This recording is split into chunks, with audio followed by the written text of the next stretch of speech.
Figure-toi que nous entrons dans ce laboratoire des droits humains qui a pour objectif d'analyser les différents droits humains, dénoncer le bafouement ou le non-respect de ce droit et proposer des pistes de solutions pour que les droits humains contribuent au développement de la société et au bien-être de toute personne humaine. Aujourd'hui, ce laboratoire a décidé vraiment de se limiter à analyser de nouveau le droit à l'éducation. Oui, analyser de nouveau le droit à l'éducation, tout simplement parce que l'éducation est la clé du développement de toute société. L'éducation, comme le disait Confucius, est le pouvoir de penser clairement, de juger sainement, de discerner le bien du faux, le vrai du faux, j'allais dire, et aussi de savoir comment agir. Nous allons nous limiter au cours de cette publication à analyser les maladies. Dans ce laboratoire, nous allons analyser les maladies qui rendent de plus en plus faible la société et les personnes humaines autour de nous, mais aussi chercher des médicaments appropriés afin de pouvoir penser ou encore soigner cette maladie. Vous vous connectez pour la première fois au laboratoire des droits humains? Eh bien, n'hésitez pas d'y rester connecté car vous ne serez pas déçus de découvrir et d'analyser les droits humains tout en jetant un regard sur l'application de ces droits au sein de notre société. Restez donc branchés et on se dit à toutes.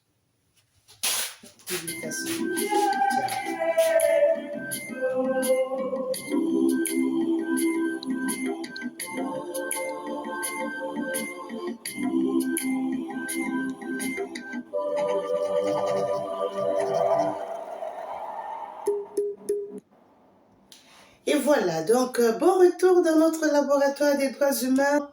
C'est toujours un réel plaisir pour moi de pouvoir réfléchir ensemble avec vous. Quand je lis vos commentaires, ça me fait toujours plaisir.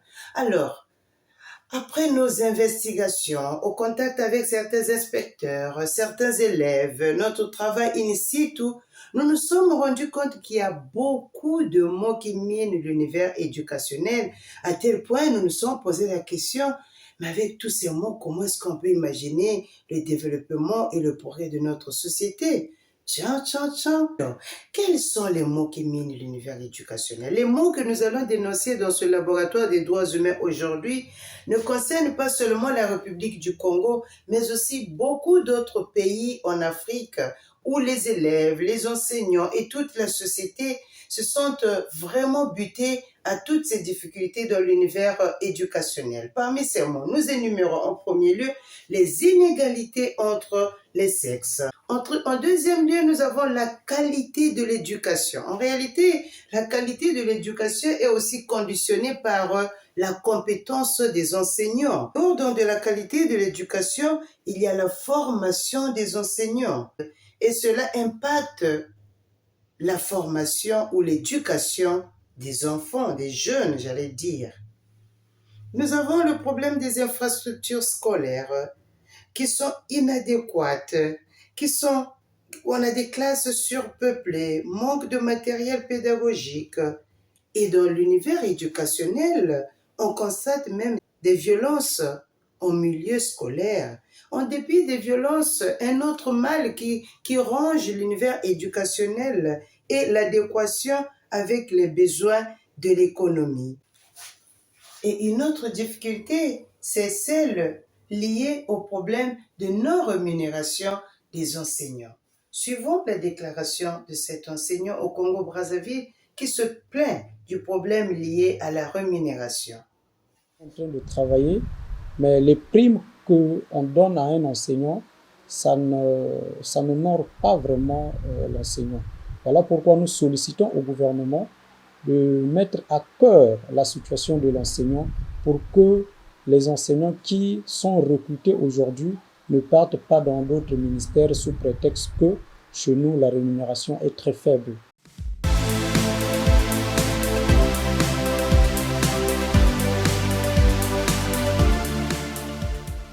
Assis dans notre laboratoire des droits humains, face à tous ces mots dénoncés et quelques-uns qui nous échappent, nous avions dit, ben, on ne doit pas s'arrêter là, il faut des pistes de solutions. Parmi les pistes de solutions que le laboratoire des droits humains propose aujourd'hui, nous avions en premier lieu améliorer la formation des enseignants, car les compétences pédagogiques sont très importantes pour transmettre aussi une éducation ou une formation de qualité. En dehors de l'amélioration de la formation des enseignants, le laboratoire des droits humains propose le développement des infrastructures scolaires. L'État a l'obligation de pouvoir équiper les écoles. Au-delà des infrastructures, une autre solution que le laboratoire des droits humains propose est celle de pouvoir promouvoir l'égalité de sexe dans l'univers éducationnel. Après la promotion de l'égalité de sexe, vient aussi la lutte contre la violence en milieu scolaire. Et oui, beaucoup d'enfants sont abusés à l'école.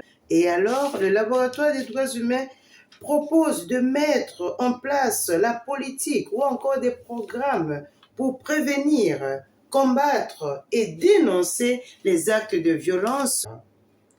À l'heure actuelle du développement des réseaux sociaux, le laboratoire des droits humains propose également comme piste de solution d'utiliser les techniques de l'information et de la communication.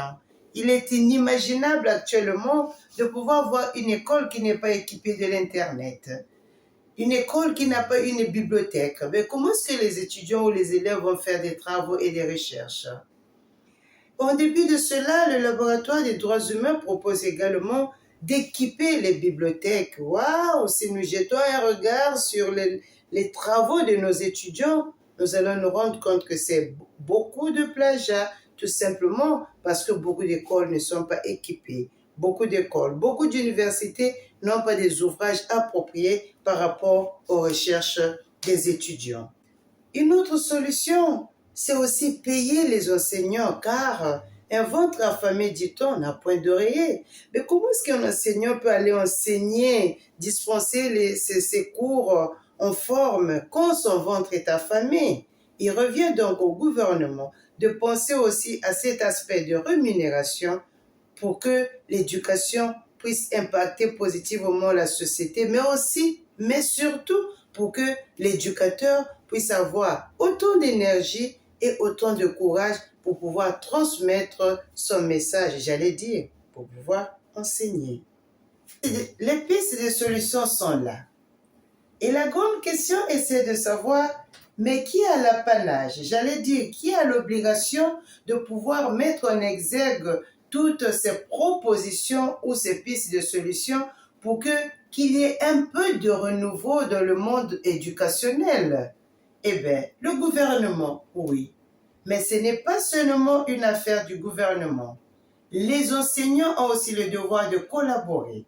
Les élèves ont le devoir de collaborer. Et toute la société nationale et internationale, main dans la main, tous avons l'obligation de collaborer pour mettre en place toutes ces pistes de solutions que nous venons d'énumérer face aux maux qui minent le monde éducationnel. En République du Congo, beaucoup d'initiatives ont été prises pour faire face aux difficultés au milieu scolaire. Notre pays, le Congo, n'est pas resté en marge de cette préoccupation éducative. Le Congo, juridiquement, est régi par la loi 25/95 du 17 novembre 1995, modifiant la loi scolaire 008/90 du 6 septembre 1990 et portant réorganisation du système éducatif en République du Congo.